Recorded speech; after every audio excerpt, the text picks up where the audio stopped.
Hey everyone, Brendan Leslie of FLConservativeVoice.com, standing next to Florida State Representative Joe Harding out of Ocala, District 22. How are we doing today, Joe? Doing great. Now, he is fighting for Parental Bill of Rights. Now, you may remember last year, Governor Ron DeSantis did sign that into law, but they are trying to strengthen it, and I want to hear more about that bill. Tell us about how the original Bill of Rights for the parents that were passed last year. Well, what we're seeing is that and across the country, folks are really just fed up with parents being pushed out of their child's education. And the bill that we passed last year in Florida was great. And you're seeing examples followed all over the country where people are emulating that. What my bill seeks to do and what we're doing is we still have school districts that while we're passing legislation and saying that the parents need to be involved, what we're seeing is school districts are still not following that. And so what my bill seeks to do is it allows the parents to sue the school for injunctive relief if the school is withholding information from them about their student. And what we're seeing happening as young as kindergarten, and there's been a few cases here in Florida where this has already come to light, where a child is talking with a guidance counselor or a teacher at the school. Throughout the course of that conversation, it's getting escalated, and they're actually making changes to the student's name, to their pronoun they're being used. All the while, this 11-year-old child, in many cases, is being told, "Hey, just don't tell your parents. We'll talk. We'll take care of it. This is our world." And again, all of it is an underlying effort that's being done to push parents out. We want to, the left wants to create policy that rewards bad parenting, because good parents that are involved and engaged in their child's life are looked at as an inconvenience. And so we have to fight back. I suspect that we'll have to have a bill every year to continue to evolve. And how do we hold these school districts accountable? And that's what our bill is going to do. So in a lot of ways, we're just kind of fine-tuning what the parental bills the Bill of Rights that passed last year. That's right. Yeah, we're building on that. And then why do we continue to see the left pushing this gender dysphoria, confusing kids and everything, especially within the schools? We saw in Collier County that we have an English teacher, a 10th grade English teacher, that a whistleblower student came to us and showed us how she's telling the students, there's no such thing as gender. It doesn't matter who you're sexually attracted to. Oh, let's use our preferred pronouns. Why do we keep seeing that from the left?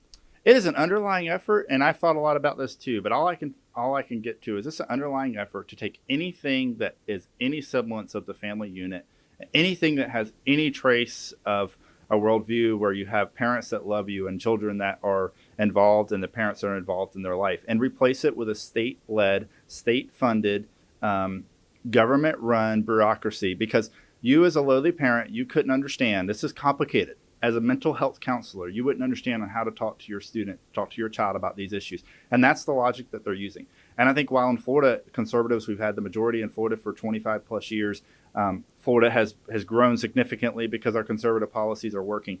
All the while the Republican Party has been so focused on keeping taxes low in Florida and growth and all the good things that are happening in Florida, the left, while they have conceded and lost in so many fronts in Florida, what they've done is they've put all their effort into the school districts, and the teacher unions and the school districts have fought to try to fight us at every corner at the districts. And that's why bills that what we're doing is so important, to push and force that the parents are still involved. Don't push the parents out. School choice, all those things is our effort that as conservatives we have to lead on to fight back against that.